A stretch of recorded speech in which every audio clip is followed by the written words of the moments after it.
Bismillahirrahmanirrahim.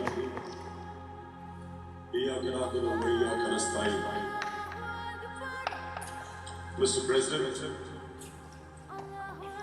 Honorable Secretary General,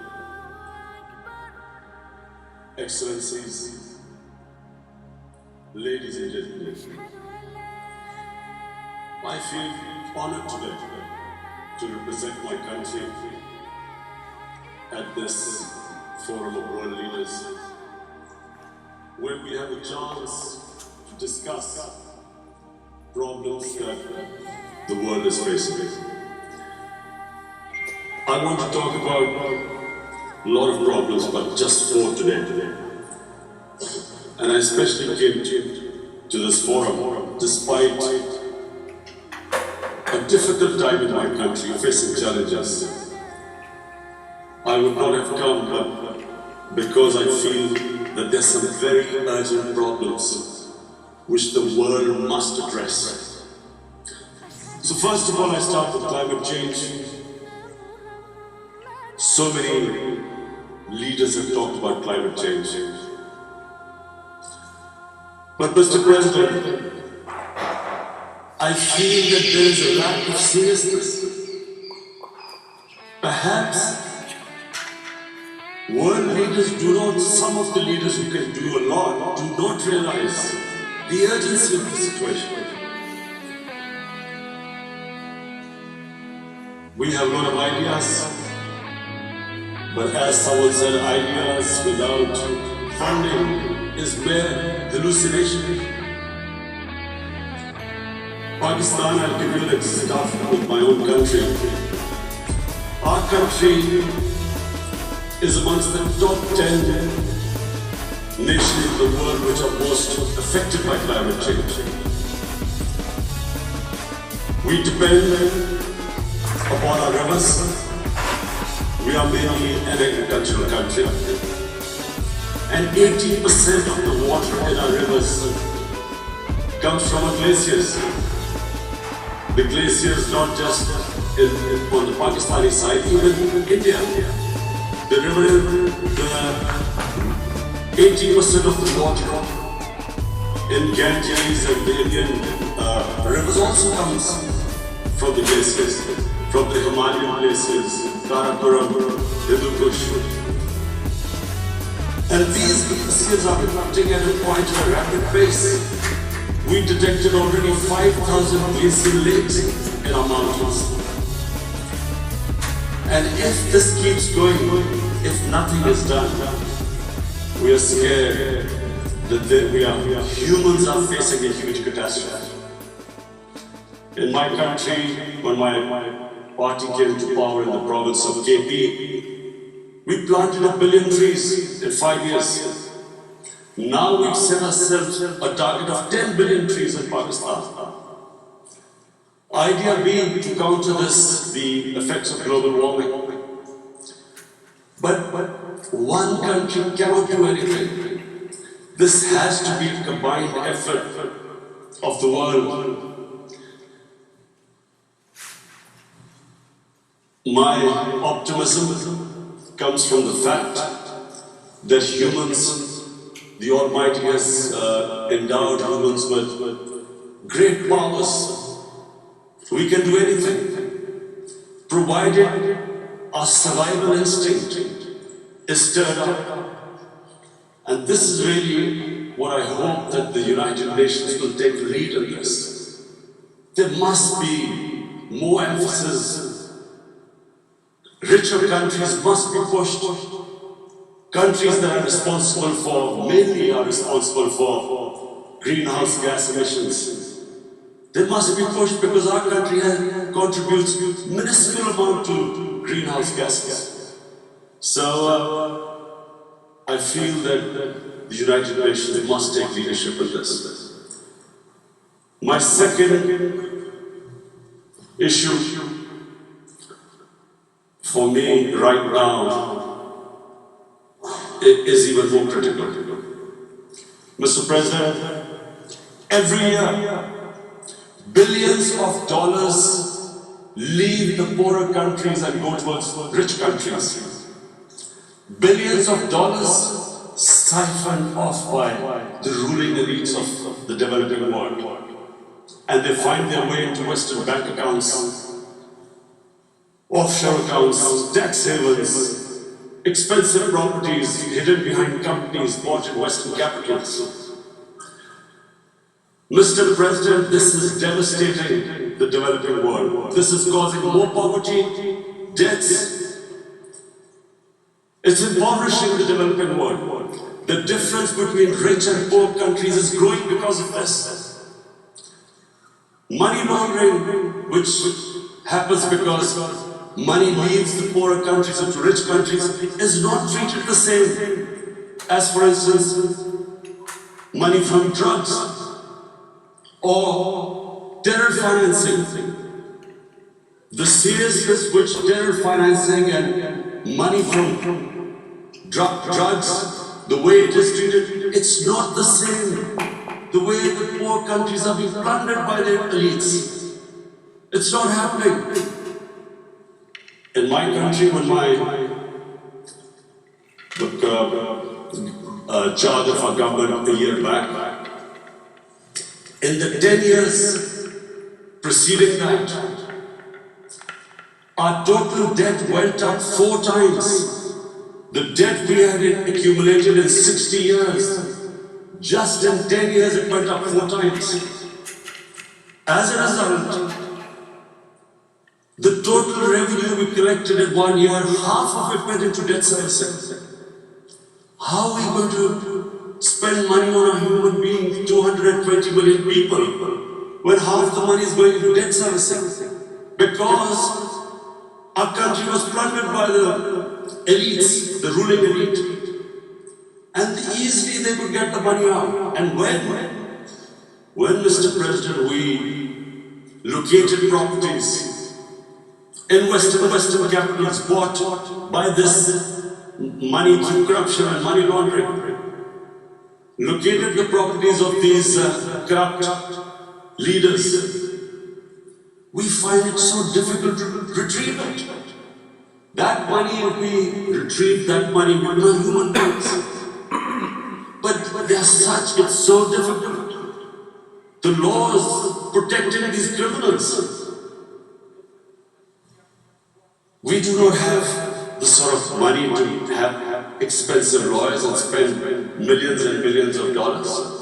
We need help from the rich countries. And Mr. President, it's critical. The rich countries must show political will. They cannot allow this to happen.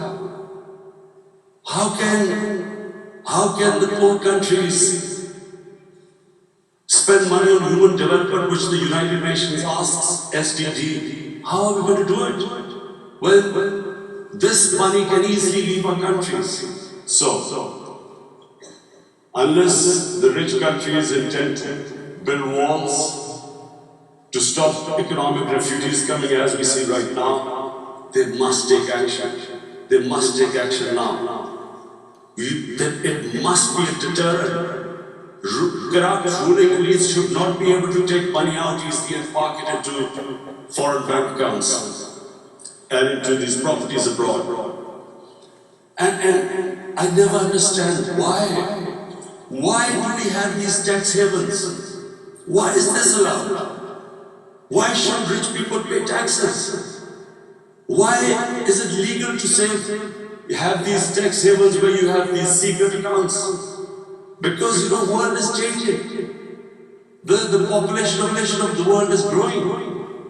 Sooner or later you're going to have a crisis if the poor get poorer and the rich get richer.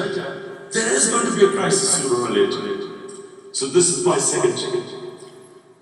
I hope that the United Nations takes a lead in this. It involves the IMF, the World Bank, Asian Development Bank. They must find a way of stopping this plunder of the developing world. My third point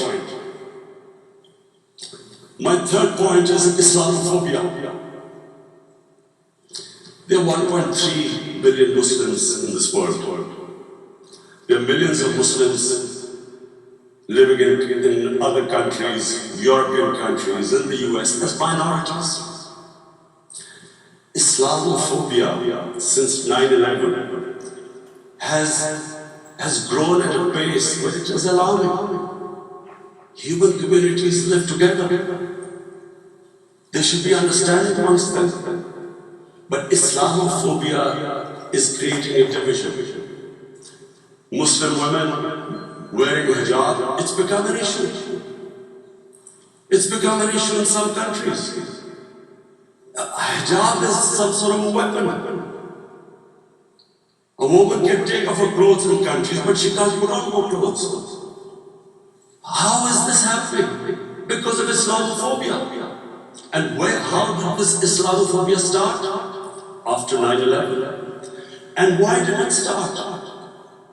Because certain Western leaders equated terrorism with Islam.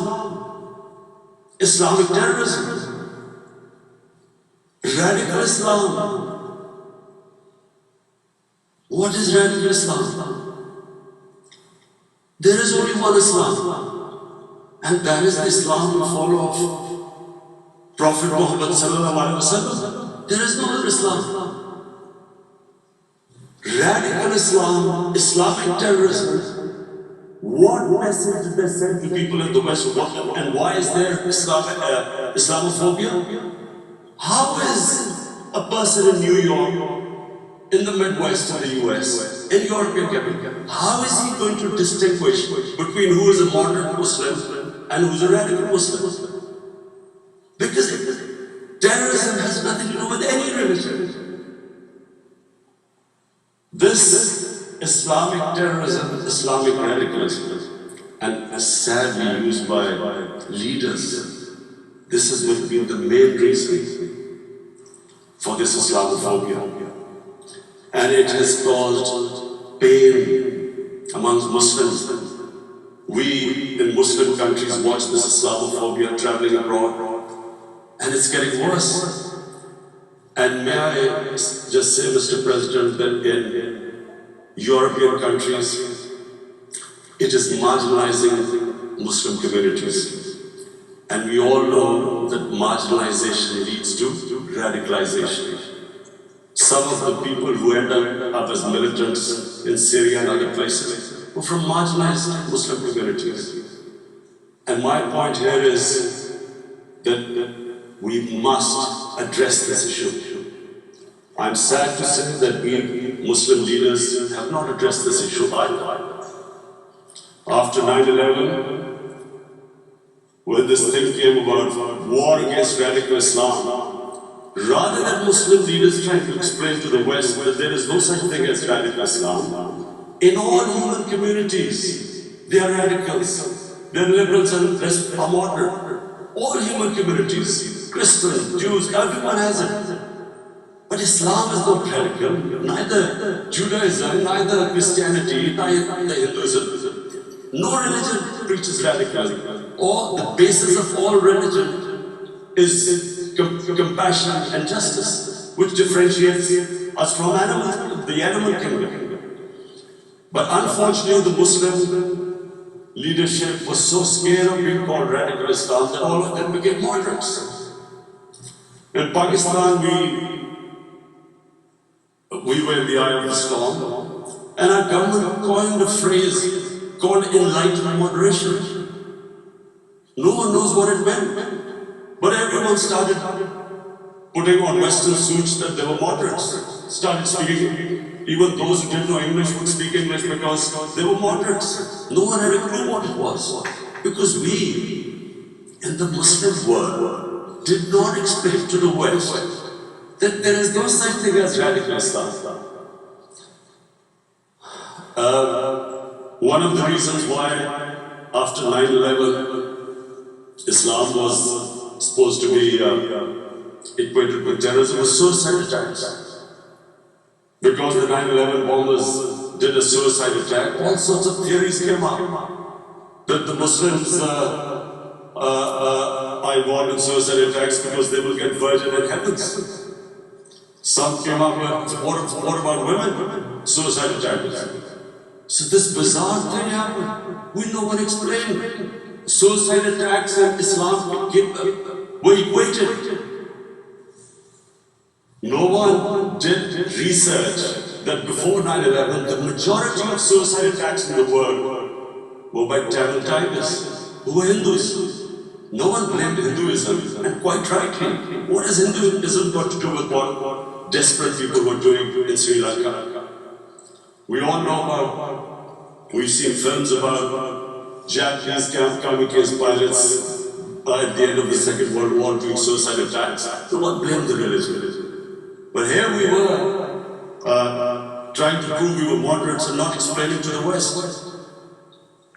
But the most important thing I wanted to say today, in explaining this Islamophobia, Mr. President, and I feel it's very important because I've spent, because of I played professional sport in England, I spent a lot of time there, so I know how the Western mind works and how West views religion. So where the misunderstanding about Islam came, and one of the reasons it caused Islamophobia, that was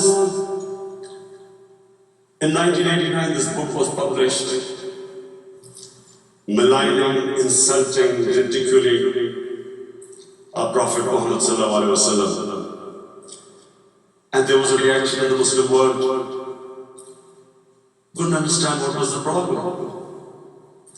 Because in the West, because I have spent so much time in the West, religion is perceived completely differently. They don't look upon religion like we do. And so, Islam was supposed to be an intolerant religion. It was against freedom of expression. And Islam took a real beating 30 years ago. I still remember it became a watershed. And every 2 or 3 years, someone would malign our Prophet, peace be upon him. There would be a reaction by the Muslims. And again, it was Islam, an intolerant religion. Again, this time, I blame a certain section of the people in the West who deliberately provoked this, knowing the impact it would have. But the majority of the people in the West didn't understand. This is where again Muslim leadership let the Muslims down.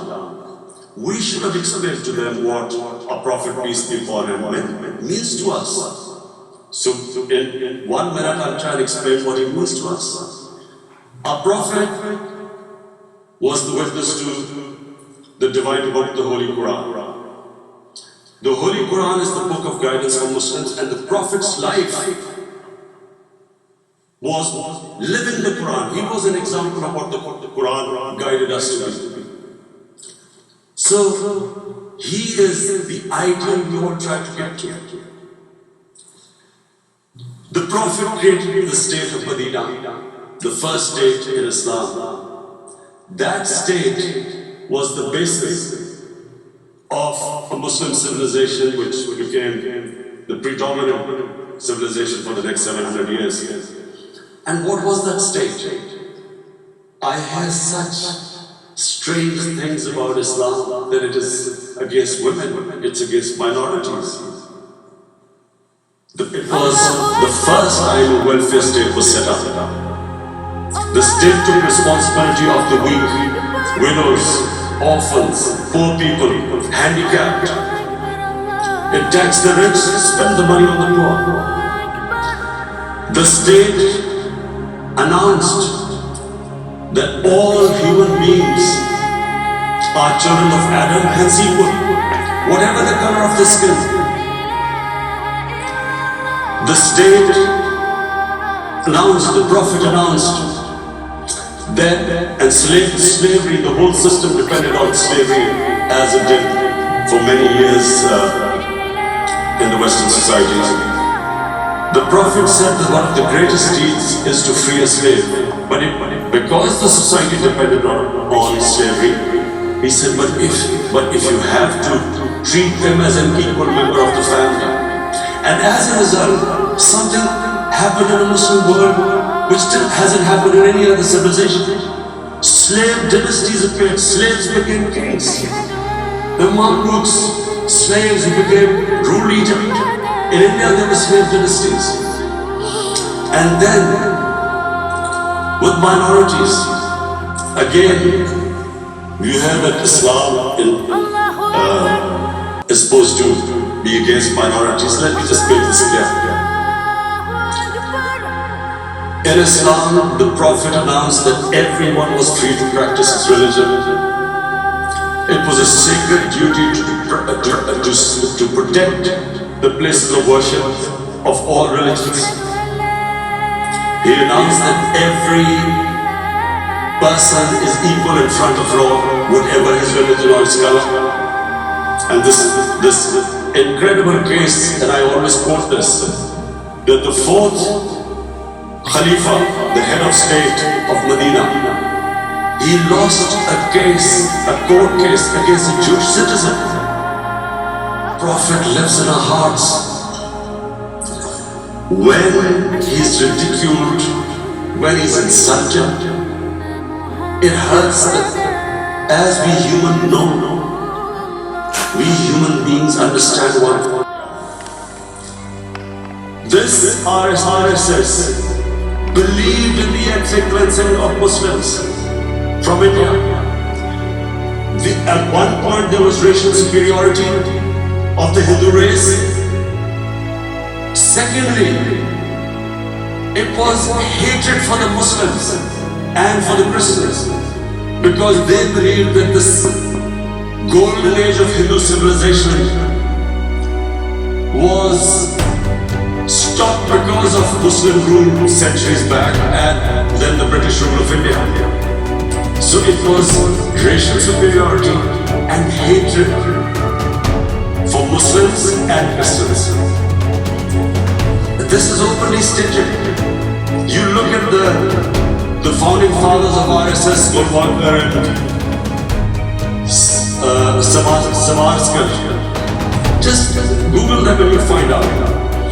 And this ideology of hate is what murdered the great Mahatma Gandhi in 1948. It was this ideology of hate that made Narendra Modi in 2002 do a pogrom against Muslims in Gujarat when he was the chief minister. He allowed 3 days for these RSS goons who were inspired by the Hitler brown shirts. They actually wear brown shirts. This RSS, the Congress Home Minister gave a statement that in RSS camps, terrorists are being trained. And these terrorists butchered 2,000 Muslims and 150,000 Muslims were made homeless. Narendra Modi could not travel to the US because of that. And I need to make you understand this background before I explain to you that what sort of a mindset would lay siege to 8 million people with 900,000 troops. Women, children, sick people, locked in as animals. In fact, of what I know of England, if 8 million animals were locked in, the RSPCA would have made a lot of noise about it. These are human beings.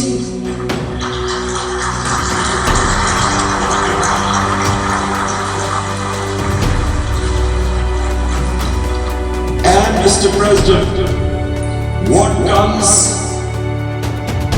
with racial superiority, these illusions of Aryan superior race, is arrogance. The two go together. And it's arrogance that makes people make mistakes and do stupid things. Cruel things like what Narendra Modi has done. It's sheer arrogance. And it's arrogance that has blinded him from the fact that what is going to happen when the curfew is lifted. Has he thought about it? This hasn't been thought through. What is he going to do when he lifts the curfew?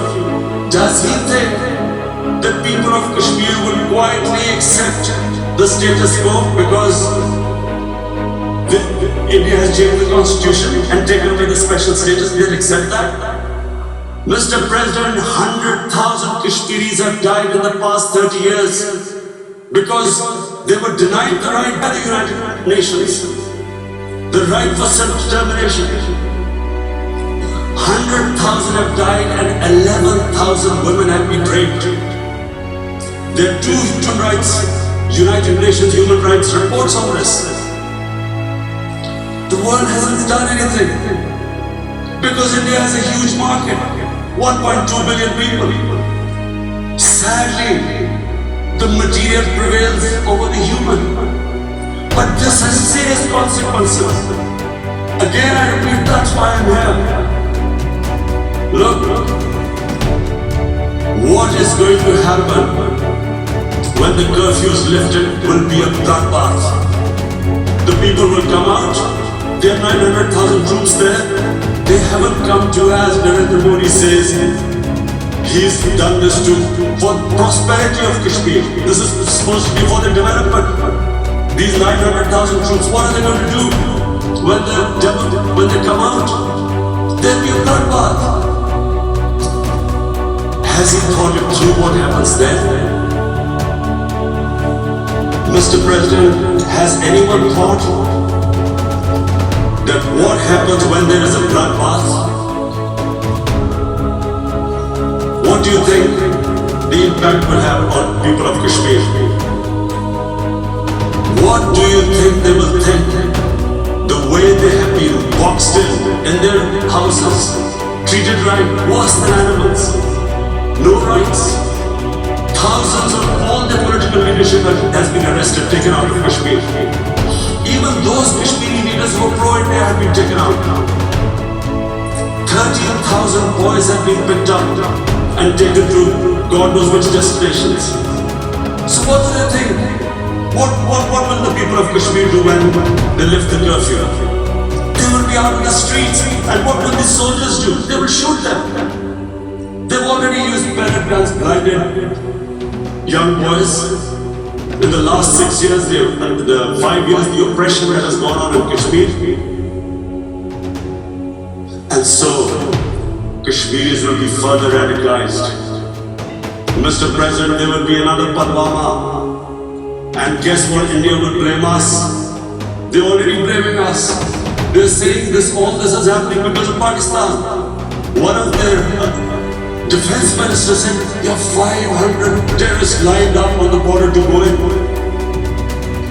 Why would Pakistan send 500 terrorists when there are 900,000 troops? Then what impact are they going to make? What will they do? And why would? Don't we know that the moment there is some terrorist attack, all that will happen is there will be further cruelty and oppression of the people of Kashmir. We will just give the 900,000 troops to further crush the people of Kashmir. And we'll give the Indian government an excuse that look, Pakistan is a terrorist state, and this mantra that has gone on, Islamic terrorism. But the moment you use this catchword, Islamic terrorism, the whole world turns away. No one talks about human rights. You can do whatever you want, which is what has happened in Kashmir because they keep using this word, Islamic terrorism. And this is what they're doing right now. What do we benefit from further increasing the cruelty on the people of Kashmir? And why would we want this? But there is no other narrative left for India. As when they lift the curfew, whatever happens, Pakistan will be blamed, and there is always a danger of another Pulwama. They might come and bomb us again, and then another cycle might start. And what does Narendra Modi think? That 180 million Muslims of India are thinking right now. Aren't they watching these Kashmiris stuck inside for 55 days they've been stuck in? Aren't they watching? What do you think? Don't you think that the Muslims will be radicalized in India? I'm talking about 180 million people. And when they get radicalized, there will be some incident in India somewhere down the line. Again we will be blamed. And I'm warning you right now, again we will be blamed. And Mr. President, what about 1.3 billion Muslims who are watching this? And they know that it is only happening in Kashmir because they're Kashmiri Muslims. This is not happening to Kashmiri Hindus. They know that this is happening because of their religion. So what do you think they will be thinking? What do you think the Jewish community would think if they were, forget 8 billion, 8,000 Jews stuck like this? What do you think Europeans would think? What do we think?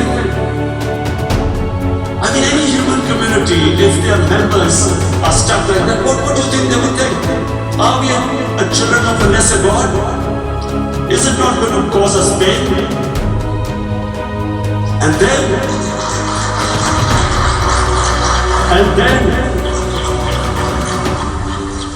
then I'll tell you what will happen. People will, in the 1.3 billion Muslims, someone will pick up arms. I know we've been brought up with films, Western films. This good, decent guy doesn't get justice. He decides to pick up a gun and start seeking justice. There was a film made in New York, famous film called Death Wish. This guy gets mugged by his family, his wife gets killed or something, can't get justice. He picks up a gun and he goes around shooting muggers. And the whole cinema cheers him on. So what do you think the Muslims are thinking right now? If there is a bloodbath, there will be Muslims becoming radicals, not because of Islam, but because of what they will see, that there is no justice when it comes to Muslims. There were Rohingya Muslims, Myanmar, God knows, almost 1 million people out, ethnic cleansing. What was the response of the world community? So what do you think will be the response of 1.3 billion Muslims? I pictured myself. I'm in Kashmir. I've been locked up for 55 days. I've heard about their raids, Indian army going into homes, soldiers. Would I want to live this humiliation?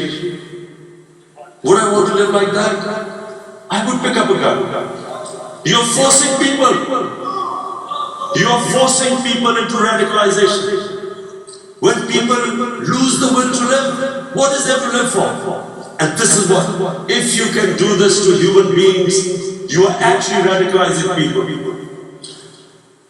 And so, Mr. President, I want to repeat here, this is one of the most critical times. There will be a reaction to this. Pakistan will be blamed. Two nuclear-armed countries will come face to face like we came in February. And before we head in that direction, the United Nations has a responsibility. This is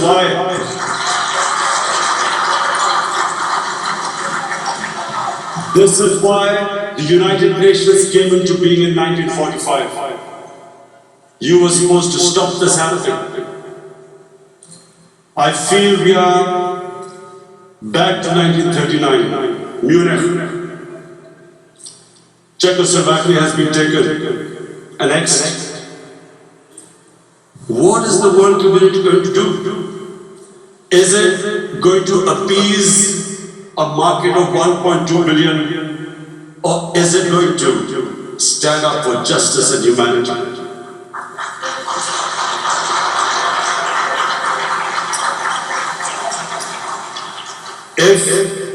If this goes wrong, you hope for the best but be prepared for the worst.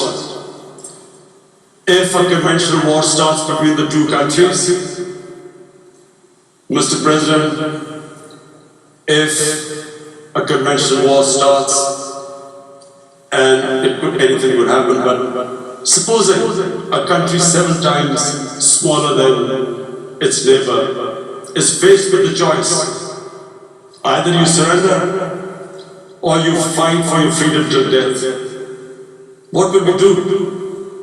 I ask myself this question. And my belief is, La ilaha illallah, there is no God but one. And we will fight. And when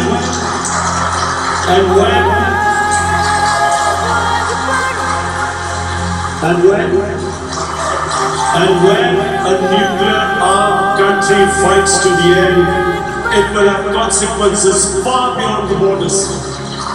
It will have consequences for the world, which is why I repeat I'm here. Because I'm warning you, it's not a threat. It's a fear, worry, that where are we headed? And I've come here to tell the UN, you've got to, this is a test for the United Nations. You are the one who guaranteed the people of Kashmir the right of self-determination. They are suffering because of that. And this is the time. This is the time not to appease like in 1939 appeasement took place. This is the time to take action. And number one action must be that India must lift this inhuman curfew, which has lasted for 55 days. It must free all political prisoners, and especially those 13,000 boys that have been picked up. Parents don't know where they've disappeared. And then the world community must give the people of Kashmir their right of self-determination. Thank you.